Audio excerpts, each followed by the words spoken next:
Welcome back to this episode of Your Five-Letter Word. Today, I have a very special guest on the show, Christel, founder of Shift Energetics. And we go into a lot of really juicy topics. I had a hard time picking out just one or two to talk about, so I'm excited for you to listen as we cover things all around mindset, self-development, overcoming your own limiting beliefs, as well as communicating, speaking to yourself, speaking to clients, business. We cover it all. I'm so excited for you to listen to this episode, and let's jump right in.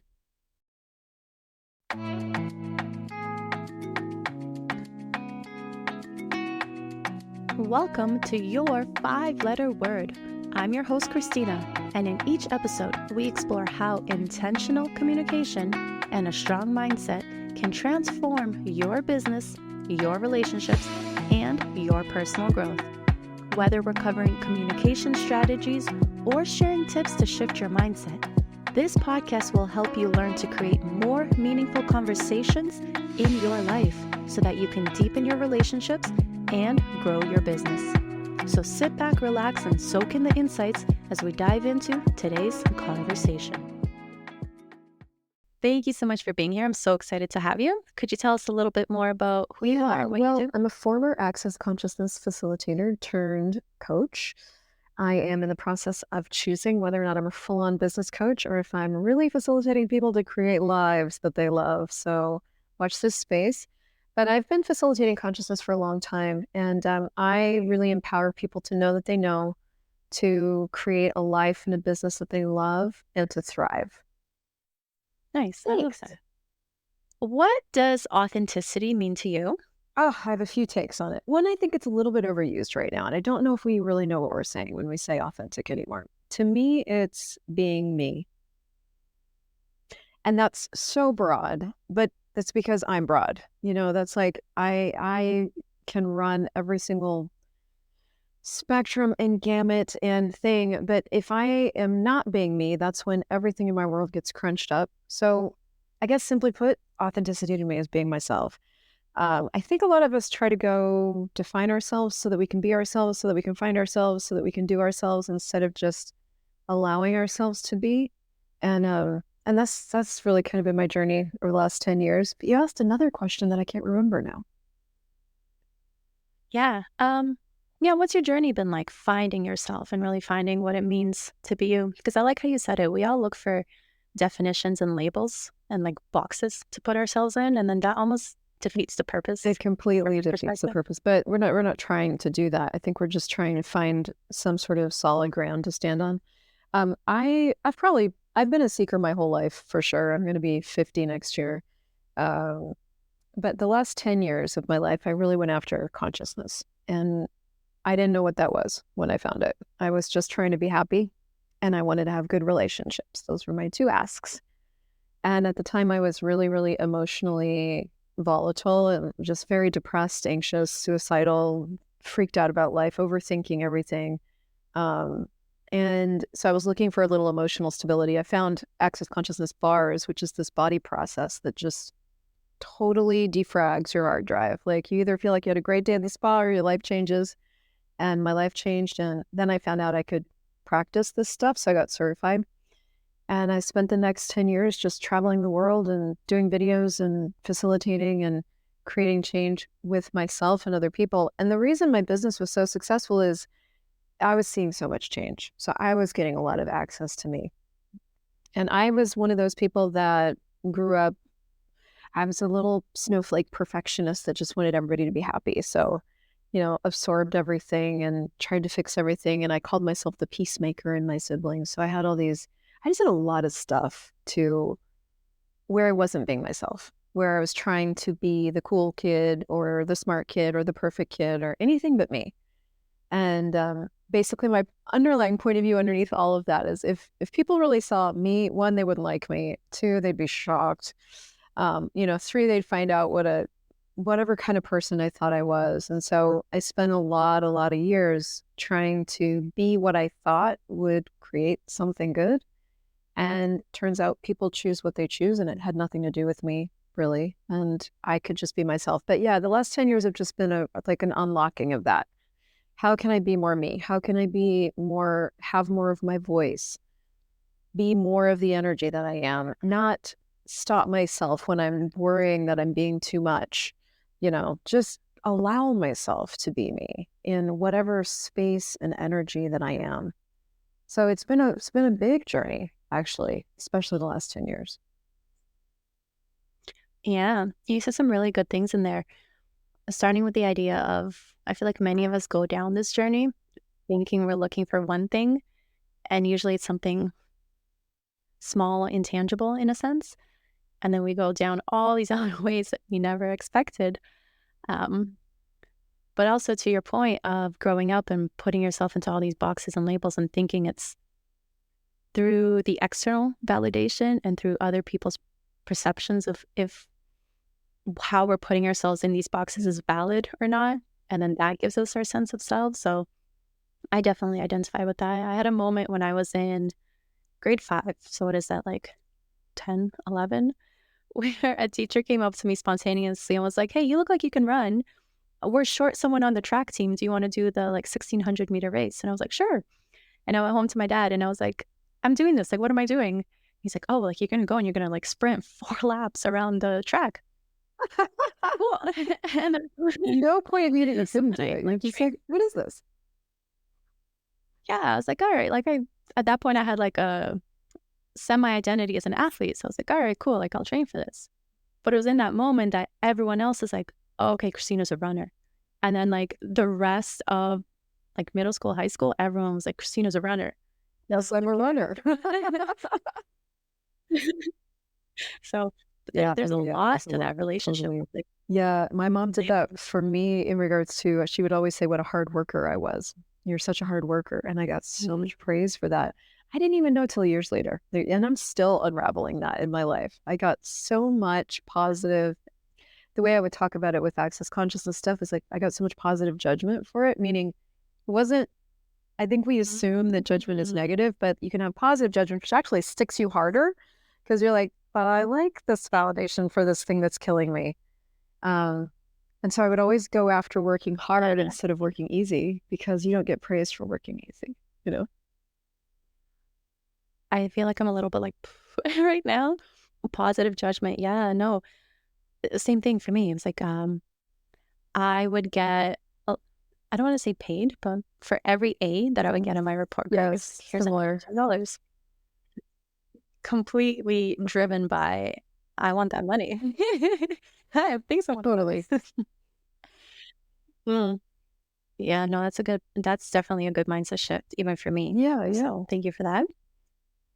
Yeah. So then going through this journey and embracing your authentic voice, finding your weirdness, how has that transformed?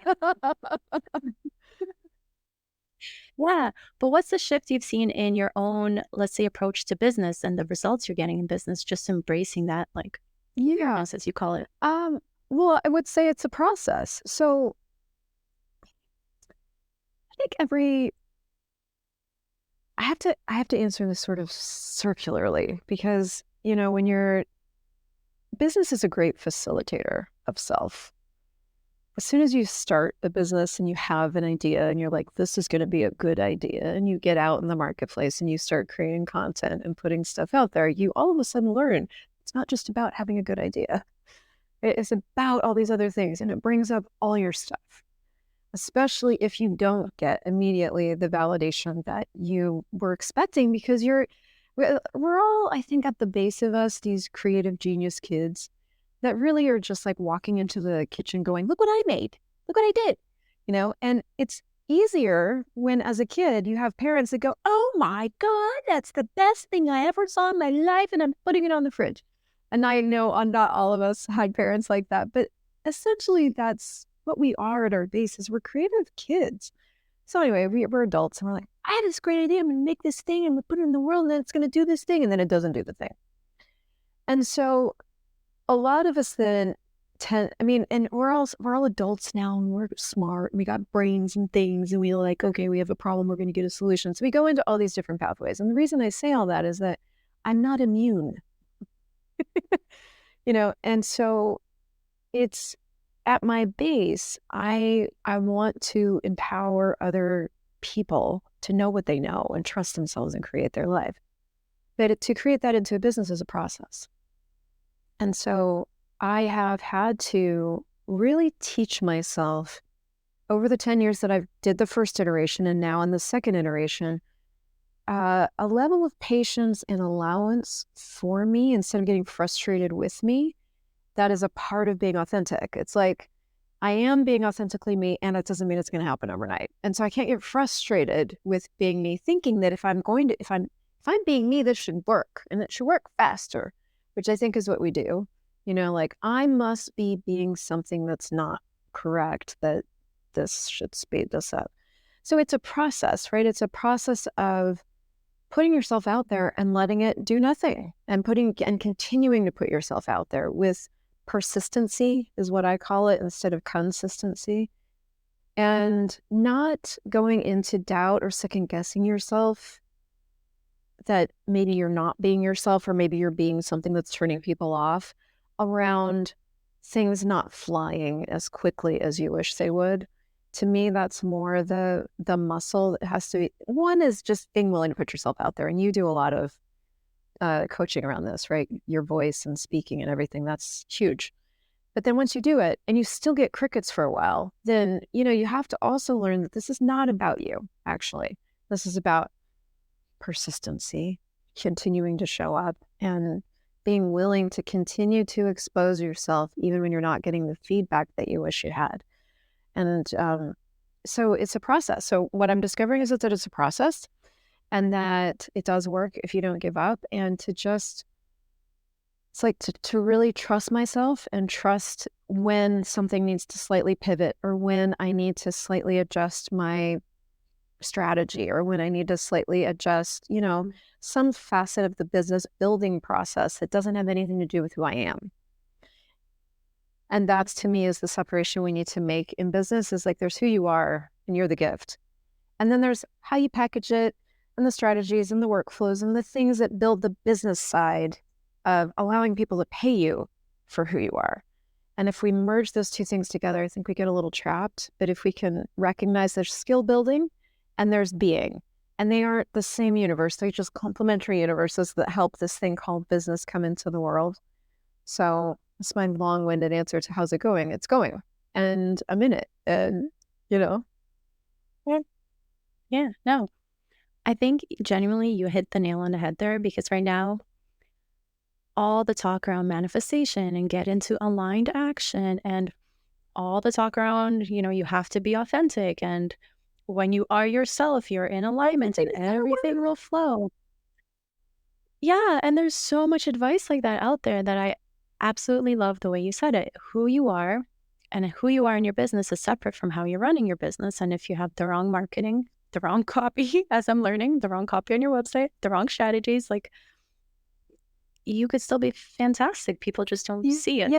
And each of us, speaking of being ourselves, we each have a different way that that's going to work for us too. You know, like, you've got small children. I don't have small children. I might have more bandwidth for certain strategies than you do. You also might have different abilities. You do have different abilities with things than I do, meaning business is going to create for you in a different way than it's going to create for me. So there's also this thing about being ourselves where to me, it's the lost art of creating something in the world. We're really sold in business that there's an answer to things, like there's a problem and there's a fix. I would say it's more like you've got something you want to create, and now you're discovering your way to do that. And to do that, we have to kind of taste things. You don't buy this, try this out, take this thing, listen to that thing. We're more like weavers and synthesizers than we are computer programmers. Yeah, I think that's a very beautiful way to put it. And what I'm thinking of is, like, if we were all to go to a buffet, we'd all sample slightly different things and end up with a completely different dinner on our plates, but be fulfilled through what we we would have all had dinner, but it would have been a completely different dinner. Yeah. You all do. We had dinner. So one might assume you all had the same thing. No. Totally different. Yeah, I love that. All right.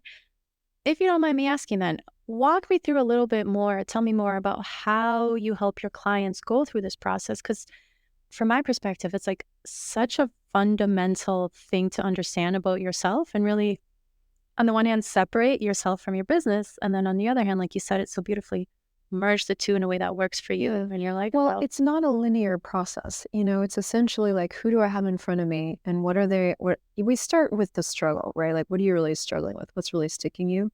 Because that's the pain that's brought you into like red, white flag, help, So let's start there. Yeah. And then it's like, okay, cool. Let's look at that.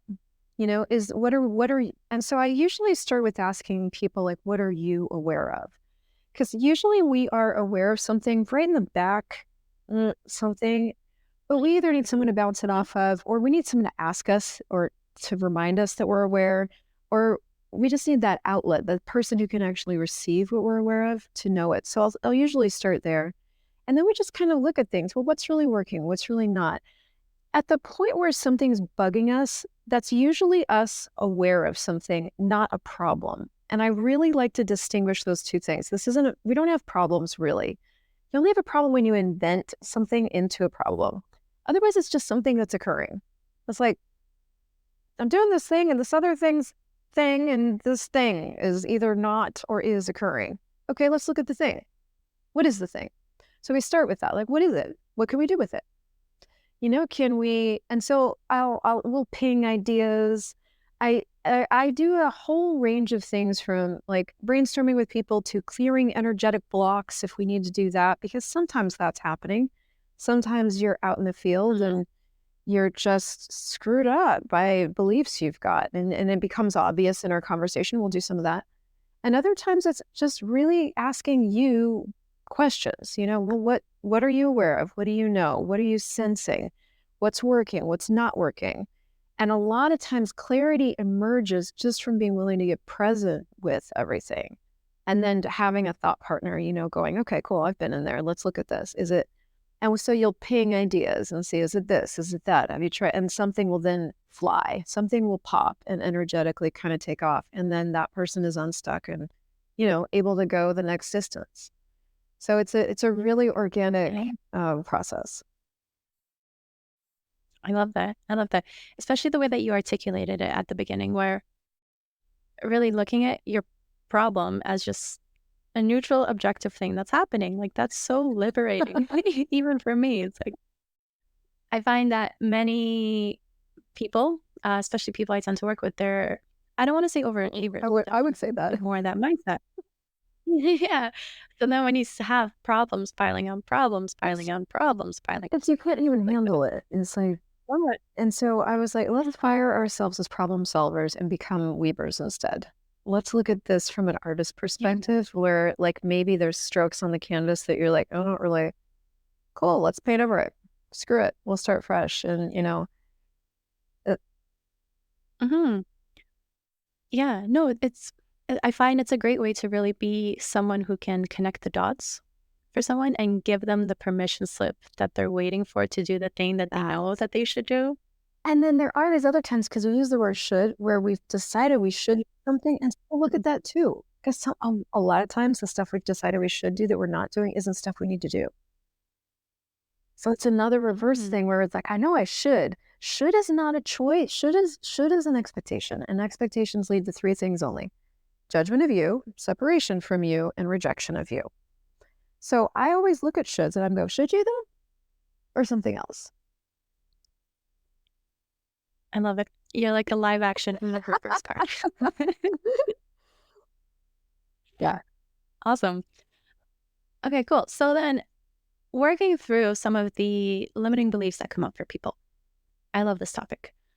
I find it's not a topic that's always talked about in terms of like communication, and like it's usually like practical tips to speak with confidence, but so much of it boils down to your mindset, at least from my perspective. So I would love to ask you a little bit more about how you approach sort of dealing with someone's limiting beliefs and working through that. Because again, some of the clients you work with, right, like so many different spheres and so many different domains, but the like at the core, right, even with like my communication clients, it doesn't matter if you're struggling to speak in public or talk to your team, like at the core are these limiting beliefs that are just holding back, like, Well, they hold the energy from flowing. So, like with what you do, yeah, communication and speaking, you need that energy up from your body, like to forward your message. If you're going to do video, it's the same. So that's what limiting beliefs do, is they tamp down the energy, and you have to use all that energy actually to hold the belief in place. So tell me your question about it, because it's a big topic. I want to know where to start. yeah, I guess starting broadly, like, how do you tend to tackle limiting beliefs? So, like, I know for myself, it's very much, I love to see patterns in the way that people speak and the way that they think about things. And that's really how I approach working with people to, like, pinpoint the belief that I'm seeing. Just whatever your sort of process Well, is for again, going of it. it's a little bit organic, but I would say that the high level is I recognize that we all have them, and that when I'm working with somebody, if we keep one of the indicators, obviously, the belief is if we keep returning to the same thing. You know, you'll hear somebody say the same thing, like even once I can pick up the energy, but especially if they say it again. And that's when I'll say, okay, we need to actually look at this. Let's look at this, because you've now said that twice. So this is a real thing for you. And they'll go, yeah. And that'll usually open it up. And then we can look at it. So my job, I say, is to facilitate, is to render easy. I don't really consider myself as a coach. I call myself a coach, but I really consider myself a facilitator. And a facilitator renders easy. And one of the ways of rendering things easy for people is to hear the things they don't hear themselves, because we just, we're in our own heads and we say things and we're just unconscious about it. And so I'll hear it and go, okay, that's the second time. So let's look at this. So I'll start with the question, what is this? Stuff will come out, stuff and things. My mom, my dad, my this, my that. Okay, cool. Would you like to use some energetic tools with this? And usually they'll say yes. And I was like, these are weird. It's going to sound weird. I'll give you a video later. We'll explain it. And then we'll do some clearing, energetic clearing around that. Now, all that does, energetic clearing acknowledges that we can only be stuck by something we've judged. Again, we have to kind of look at, I think, all the different negative connotations we've given the word judgment. So you can only get stuck by something you've decided is real. And that's what judgment is. Judgment is this is real and this is bad. Or judgment is this is real and this is good. So it's polarity. It's either good or bad. So that's where limiting belief comes from, is from a polarized point of view in either direction. And most of the time, limiting beliefs are completely absorbed as reality. So like what I describe is when we're little, we grow up in these soups. Like your little ones are in your soup now. How did they get so lucky? My little soup, growing up was my poor mom. She was 21 when she had me. My dad was 27. They didn't know what they were doing. And here I come, this little bundle of, she's just out of university trying to figure out how to start a business as a piano teacher. They're broke. So they fight all the time. And then she gets pregnant again and has 4 more kids. So this is a lot. So my soup was like fighting and scarcity and also strawberries and bread. Like there was great things, but there was a lot of stuff I picked up on as reality. It's just real that money is scarce. That's just reality. I didn't have a question about it. So most of our limiting beliefs come in as presumptive reality, like we presume them to be true because we grew up with them, because it just is true. And those are usually the things we're just functioning from and can't seem to change because they're presumptive. They're like, of course this is true. We all know that money doesn't grow on trees. And I'm just using simple examples, but most of the ones that stick us aren't that simple. They're simple, but they're so much a fabric of our reality that we don't ask them any questions. So that's my job, is to just go, okay, this thing, tell me more about that. And then that's when it starts to unravel. As soon as you get present with something, it will expose itself as true or not true. If you ask something, are you true? And it's not, it will disappear. So that's the cool thing about beliefs. Yeah. Okay. A couple cool things I heard for sure. So to your point, we're growing up in our soups. Typically, from my experience, we're in our soup, but the environment that we're in is a very similar type of soup. So if we are growing up poor, usually the people around us are poor as well. Soup families. Which then, yeah. But then you're reinforcing the belief that, well, this is the soup for everyone, which makes it that much harder to question the reality. And to your point, I love it. It's true. We don't question it anymore. And then I find it's this weird disconnect where we see examples of people who are in a better A soup, different a soup. healthier soup. That's a chunky soup. That's a normal soup. That's a... Yeah. And yet we don't really question why we're not in that. Exactly.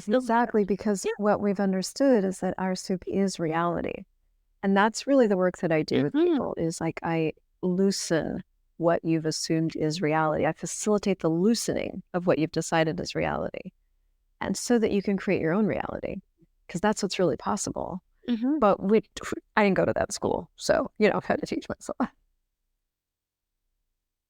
For sure. No, but it's such an interesting duality that we're able to hold this idea of like, we're always so attached to our reality while still acknowledging like there's these better realities that other people are having, but not like, it's so hard for people to merge that. So my question for you would be, for someone who's in that position where perhaps they're at the point where they're like, okay, I know I have some limiting beliefs. I know my soup is expiring, for lack of a better word, but they're stuck.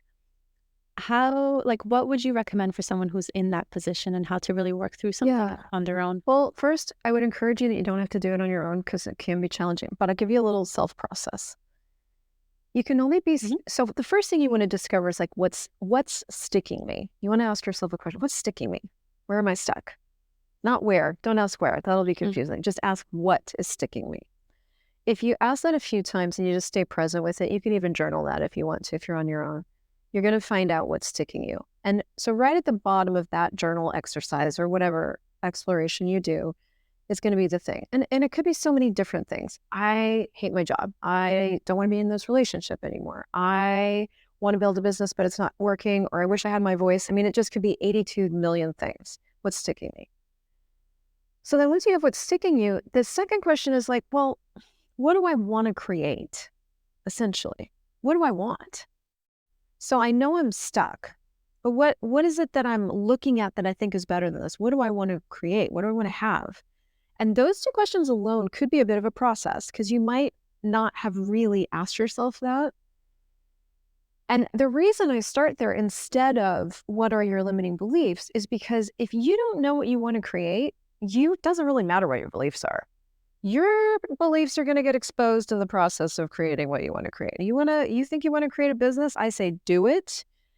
All your stuff's going to come up in the process. You will not have to invite it in. It will just be there, because that choice to create something will facilitate you becoming more of you. And when your beliefs are coming up, that is you becoming more of you. That is the stuff that would have held you back before coming up going, roadblock. And you're like, and now you're willing enough to have this new thing that you look at the roadblocks and you're like, am I going to stop here? Am I going to build a house right in front of the road? Maybe not. Let's deal with those. So then let's just say you are aware that you have some. You just want to sit with, what's my limiting belief? And you want to ask it, are you real? Are you real? Yes or no? Are you true? Yes or no? It is simple. So simple. And it might be some of the deepest work that you ever do. And that's why I find it helpful to do it with somebody, which is the only reason I said it, because it is sometimes the hardest part about this work is the muscle of being brutally honest with yourself, because we've really developed this way of kind of overrunning that. And also, we're just so smart. We can just talk ourselves out of anything. Well, that's why I ask what your advice is, because for many people, the DIY approach is the very first and only approach they would like to take, right? Because we are smart people who can figure it out. But I love your point, because it's true. When we sit down and we actually ask these questions, the answer is likely not going to come up from my experience, because it is a limiting belief, and we're not going to just acknowledge it. Exactly. It's the layers. It's the 5 why approach, right? Okay, why do I believe this? Okay, but why do I believe this? Okay, but why?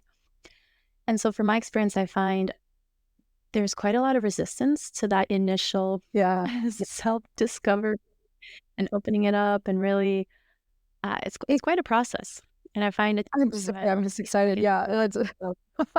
Yeah, no, it's a process. And also it's like, I know for me that a lot of times we are facing these really uncomfortable self-beliefs, like stuff that we're pretty sure is true. And so we don't want to look at it. So to force ourselves to look at it, and we know we need to, but we don't. So then it's so easy to keep ourselves distracted with social media and kids and family and life. And like the distractions in life are never ending. So that's the thing about having a person is just like it kind of forces you to get present with it. And the beliefs that I've shifted that have changed my life the most are the ones that I was 100% sure were true. And they hurt me badly, that it was so painful that it was true. It turns out when I got present with it, it wasn't true, but I was so sure that it was true that I would not look at it.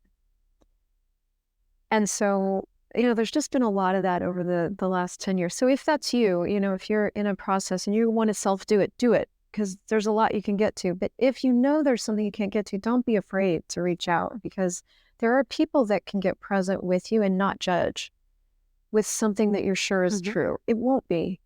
But if you need to face it and you need that energy to dissipate, like that's what I'm saying. Don't try to do that by yourself. Yeah, no, I agree with that. I mean, my journey started very much with the DIY approach, and it was several years in the space of the DIY, and like I now refer to it as the gray area. I don't know if there's a like actual term for this, but what I find is like you started and you said like you have this like one little tangible thing that you'd like for yourself. And so you start this process of self-development and digging deep. And the more you get, the more everything starts to unravel. And then I find you get to this area, like this gray area where you're like, I'm tired. Like, I'm not where I want to be, but all this self-development is exhausting. And there's so much more than I thought. And like, what did I do? I get back to the old life because I can see how wrong it was. I'm not at my new life. And you're sort of like in this gray area of like, I call it the messy middle, where you've left the shore of your old life and you're not at the new shore yet, but you're right in the middle. And it's a lot. yeah, it is. I call it like the gray area burnout, because you're just like, I didn't know I was so terrible. Like, what do I do? And I'd like to just add a question into that, because I actually forgotten about that, but you're right. Like once you start really, I guess, adding in all this self-awareness, the 50th phase, is that your first thoughts are usually going to be, wow, I didn't realize how terrible I am. But I'd like to invite all of you to ask a new question, and it's this. It's what's right about me I'm not getting? Because we tend to think it's like our first, I don't know, we tend to first cover up what we think is wrong with us. And so that'll be kind of the first stuff that we find when you're doing self-awareness. We tend to find all the stuff that's wrong with us, right? Like our procrastination habits and our talking over our spouses and I don't even know, all these things, right? That's the light stuff. But right underneath there is the beauty, right underneath there. And that's the part that I don't think we talk enough about. Like, that's what's underneath all the judgment. That's actually the part we don't really want to receive. None of us really want to receive how great we are and what a gift we are. That's the thing we're avoiding. So we cover it up with all this self-judgment because surely that can't be true. Surely we can't be great. Because and here's the very lower bits of this that we don't usually get to, because if I was great, then the people in my life would have loved me. They would have received me. They would have allowed me to be me. That's the logic of a child, which isn't true. Yeah. But as a child, that's what we start to develop as a set of beliefs of like, well, there must be something wrong with me and I'm going to find it because I'm a perfectionist and an overachiever. And so I will find it. And then we find it and then we die because of like, that's all there is. It's just what's wrong with me. Like, and I'm done. No, thanks. Yeah, no, it's a good point, because also it's like the years, if not decades, of layers building up of being, your boundaries being overcrossed or mistreated, or someone saying, I love you, and then treating you poorly. It is hard to get to that place of like, well, if I am so great at my core, not only like, how did this happen, but like, how did I allow this to happen if I was so great? And it's a very hard place to be. Even true. They're not partnered together. They're not married, those two things. You're great and people are crappy. And they're not married, but they feel married. That's our biggest challenge, I think, is unmarrying those two things. Like, okay, and it circles us back around to where we started of being ourselves. What's it going to take for me to be willing to be me and let people be people? And a lot of these people are the people closest to us. I think that's probably the people we have the hardest time with, because we've put so much meaning onto their receiving or no receiving of us. And usually it's no receiving, unfortunately. So that's been really meaningful. That's been really hurtful. That's created a lot of these things and stuffs we had to overcome. So I think a lot of our work is to unglump those two things and really look at what's it going to take for me to be willing to be me without any validation from anybody, especially the people that I have made the most meaningful in my life. Yes. No, actually, that's a very important point I want to emphasize more, because what I find also is the people closest to us, we have the most expectations, as you said, but they have also placed us within their expectations. And so what ends up happening is when we are working on ourselves, they're usually the biggest critics and the most judgmental of us. And that fact alone is very hard to reconcile for a lot of people, especially when you're in that, messy middle and you're like working on yourself. And it's like, well, why aren't you supporting me? Like, why aren't you seeing the vision that I'm seeing and the growth that I want to experience? And how dare you, in a sense? And it's a very difficult place to be in. And I find that for many people, it's hard to push through that, because you expect the people closest to you to support you. And when they're not, and you need it the most, it's quite a challenging transition, I would say. But just to wrap up on that point, from the other end, what I find is the people on the other hand who are not supporting you, who are your closest people, they have a perception of you. They have put you in a box, and they have, beliefs around what your relationship has been like and what it will continue to be like based on what it's been. So when all of a sudden you're shifting, that is completely threatening to them and going outside of their, comfort zone in a sense. And that's where all that fear and criticism comes through. And so what I like to say to people when I work with my clients is, as you're changing and as you see these things for yourself, you can almost anticipate the people closest to you not supporting you. And you almost have to just brush it off a little bit and move on and be your own internal supporter until you get to such a point of changing that they have no option but to recognize you for the change. Yeah, and I can tell you from experience that doesn't always happen either. Not to put a damper on the conversation, but to support your point of you really do have to discover in yourself a willingness to be you regardless, because it doesn't always happen. I am close with one of my 4 siblings, and the rest of my family is estranged. They just do not get me. They don't grok me. They don't get me. They don't support me. They don't approve of me. And so, for me, the hardest part of, we talked about being brutally honest and, if you don't fret, if you need a person to help you do that, because the hardest thing for me to face, I did not want to know it, was the unkindness of the people around me. I didn't want to know that was true about them.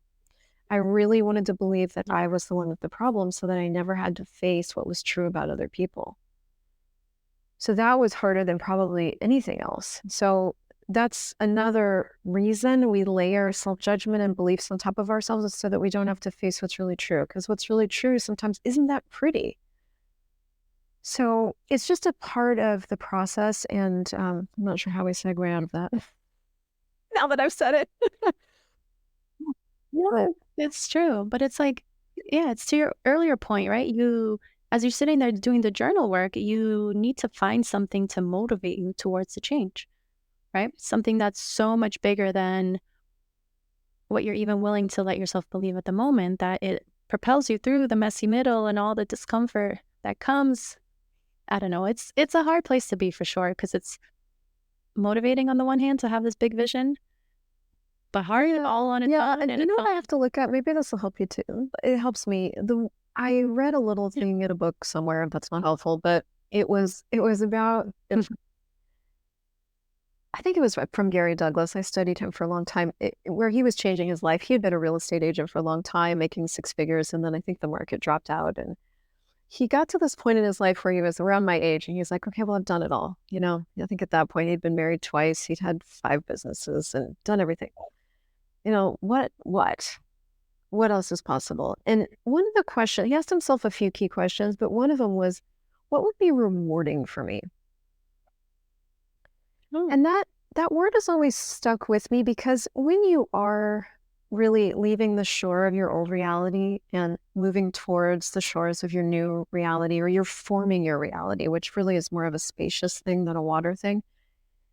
And it doesn't have a lot of form. It is uncomfortable. You're learning a lot. You're changing a lot. You've lost your reference points a lot of times for what should be or is. You're creating all of it.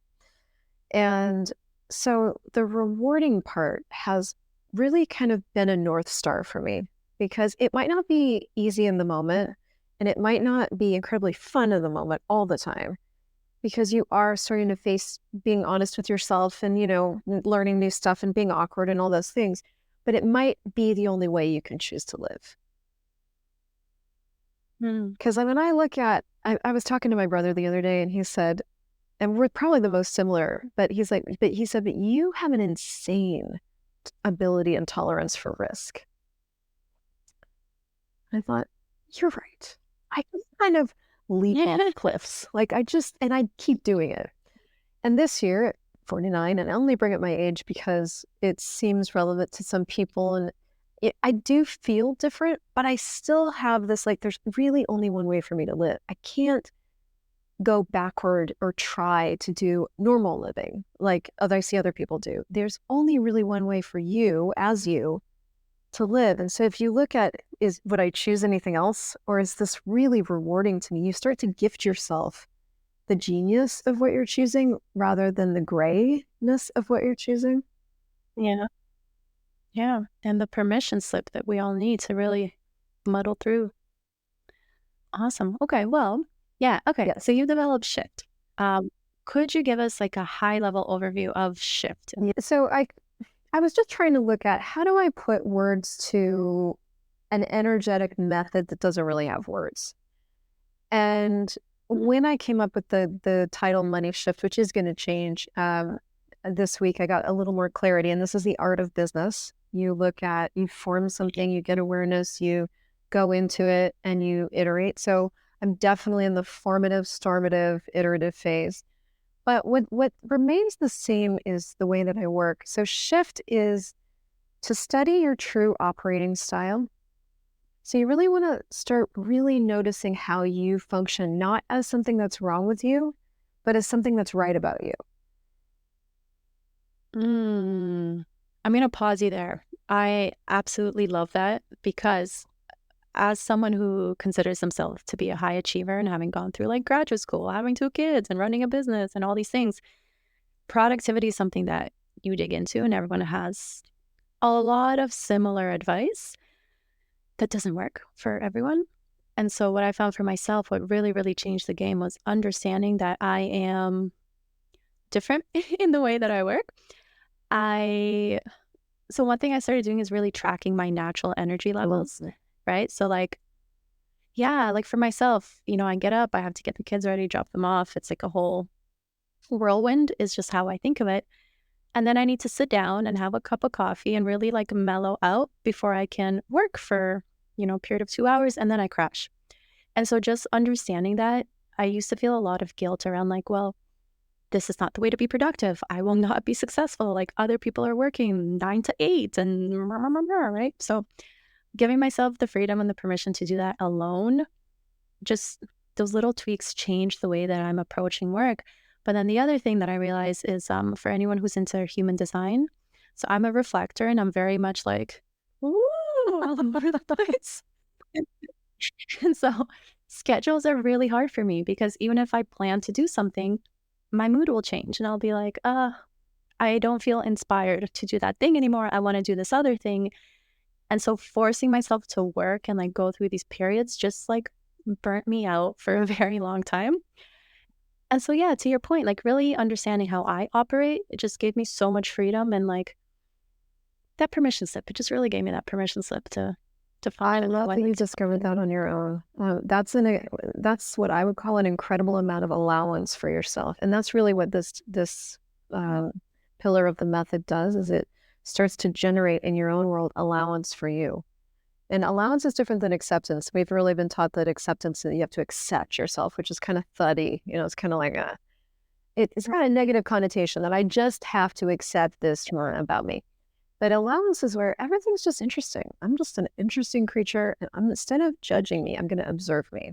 So I love that you did that. I'm doing something similar, and as we age too, it changes. As your kids grow, your energy levels change, and so I was for a long time not paying attention to that and just hammering like I always had been, wondering why I felt so strung out all the time. Energy levels have changed. And so I need to navigate my life different. So it's just about studying what's right about you and how can you use it to your advantage. Yeah. And the age I put for habit form, the tools that you can use with yourself. And the reason I put habit form is it's not entirely accurate because, but it's like having a big enough base of tools that you can use with yourself for the things that really do stick you. So for example, you might get wrapped around a tree around something that doesn't bother me at all. So, you might need a tool to use with you around, I can't even think of an example, but, procrastination or that I just don't need it. It's not something I struggle with. But it's like, because you've been studying yourself and you kind of get the way you operate, you have more information and self-awareness to know where you get stuck and on what you tend to get stuck and how you can work with yourself to either unstick it or just have allowance for being stuck. So that's what I mean by habit forming. It's like with this new information of yourself, you can kind of be strategic with the tools that you leave in the room for when you might need them. Yeah. And then in am I talking over you? I had to change the screens. The I is invest in asking the right expansive questions. So questions open up space. Answers close down space. And we are taught to go find answers. In fact, we only ask questions that have answers, and a true question has no answer. Mind blown. Well, true. It's so true because the first thing that popped into my head was like, if I'm experiencing a problem with my business, I go find the one solution and I'm now boxing myself into the specific way this one marketer is teaching to do his marketing that I must now apply to my business rather than the leeway. And what happens when that one way doesn't work? Who's wrong? You're not, because you did a way to work. But is that actually true? I mean, that's where we screw ourselves up, especially with business. I think this business is such a minefield of, this kind of thing. So it's like you want to invest in yourself and learning how to ask expansive opening questions. Just a great example is like, what else is possible here that I haven't considered? And then go do the dishes. Go take your baby for a walk. Like go have a coffee. Don't try to answer it with your mind, which is the other thing we're taught to do in school. So we have to really kind of unschool ourselves. We need to unschool ourselves from trying to find answers and really school ourselves in the art of question, because question is going to open up possibilities. And I've learned over the last 10 years, and something I work with my clients on is to learn to trust yourself that when you've asked, the universe delivers. Ask and receive is a true thing. It's not a made up thing. It actually happens. So when you actually ask, and asking is just if it's a true question, if it has no answer, you will get awareness and things come in, they ping, they pop, they blur into your world. You just get a sense that you need to talk to this person. You get a sense that you need to go this direction. And that sensory ability that we have is the thing that this method brings back alive, that we've shut down with all of our thinking and, intellect has kind of destroyed that art, but we have it still. We have those abilities. So it's to strengthen those abilities so that we can lead ourselves forward. Yeah, and to really sit in the silence of not which can be uncomfortable because that's circling back around to the messy middle, right? Where there are no answers, but there are great questions. So learning those. And then forming routines that drive growth and momentum. This one is a little bit more structured, and it has a little more leeway in it than I've written there.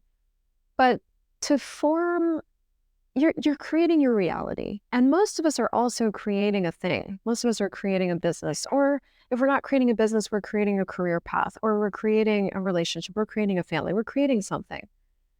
And so it's really more looking at what are the little daily things that I can choose that would move this creation forward. A silly example is my husband and I are really teaching her. We are storming and firming now ourselves as well. We've been married 5 years, but I feel like we're just learning how to communicate as people at 50 years old. So, I've got 3 books, and we're like 3 times a week, we are sitting ourselves down and just taking a section out of a book and practicing some stuff. And that's just a choice to form a little routine to build momentum in our relationship where there just wasn't any before. We kept hitting all these brick walls. And I sat myself down and I'm like, what else is possible that I haven't considered? Literally. Because I was like, in relationships in particular, it can be really frustrating. You just like keep trying the same thing and you don't get anywhere. And it's like, well, then the only answer is to separate if it's not working. But if that wasn't the answer, if there was something else, what would it be? Great question. So what floated into my world were, well, you could study this. And I was like, oh, I study everything else. I've got books on sales and coaching and business stuff. And he's got all these books on like nutrition and food and working out. And he loves that. We've never once thought of buying books on relationships. Anyway, I bought these 3 books and now we're doing that. So that's what I mean by forming routines that drive growth and momentum is like, where do you want to be growing? And what just one thing could you add that would forward motion that creation of yours and create something new? I love that. I feel like what comes to mind for me, like exercise and fitness. If you want to run a marathon, you can't run for 10 minutes once a week. At the very least, run 12 minutes the next week, right? Like you have to have those habits and those routines, and building them up is so important because otherwise you lose all momentum and all progress and then spiral even worse than 100%. when you started. To circle back around to something you said about, noting your energy levels, it's also recognizing that there are seasons where routines are going to go out the window. Having babies is a great example of that. I am sure you have stories. For us, it was international moves. We did 5 international moves in the last 5 years. It was so much. For me, perimenopause has been a lot because what you've based your knowledge of yourself on has literally fundamentally changed. And so I do think it's worth saying that, yes, you want to so that might not be the season to train for a marathon. For sure, but it might be the season to continue with or something. Exactly. Or learning to care for yourself in a completely new way that you never even considered. So that's a part 2 of the method, is including yourself as an organism that goes through phases and seasons, and allowing for that instead of like judging yourself when that occurs. That's beautiful. So yeah, and then the last one I put is just teach yourself to embody money in every decision. And I do this really cool workshop called the How to Become Money Workbook. And it's about becoming money, but it's not what you think. It's like all of us have these really fixed ideas of what money is. And money is really just where you're being you, the power that you are, the creativity that you are, the knowing that you are with all of your senses, willing to take total leadership of your life. And when you choose that, everything can show up when it can and how it can. So there's my word. Yeah. Love it. I love it. I want to say minimal familiarity with the concept of becoming money, but anyone interested, I would definitely recommend checking it out with Christel. It is quite the interesting concept to go through. I won't say it like that. We'll leave it there. Yeah. Anything else you'd like to add or touch upon? I don't think so. I mean, thank you for this conversation. Okay. Wow. And before we wrap up, what would be your 5-letter word today? Shift. I would just say, what would it take for you to know everything to shift? If you didn't have to hold anything in place, you didn't have to hold you to any standard, if you didn't have to hold the past in place, if you didn't have to hold a future in place, and you could allow everything to kind of move like the earth does. The earth is just a bunch of tectonic plates always moving. What would that loosen up in your world? What would that give you access to? What choices would you have available? And what permission to be yourself would you have the freedom to choose? Yeah, I love that. Okay. For anyone interested in connecting with you, where would you recommend they find you, or what? Well, you can find me on LinkedIn. You can find me on YouTube, and you can go to the website, ChrystelJoyCrawford.com. My name is spelled Christ-E-L, Joy Crawford. But yeah, I'm all over social, Instagram, Facebook. Perfect. And I'll link all of those in the show description. Awesome. Any final words? Thanks for being amazing. All of you listening and you. Oh, thank you. Yeah. Thank you so much for being here. Thanks for tuning in to this episode of Your 5-Letter Word. If you found this episode helpful, please share it with someone who might need to hear it. And as always, I love to hear about your breakthroughs. I'm here to serve your soul a cup of peace and a slice of joy. Until next time, take care.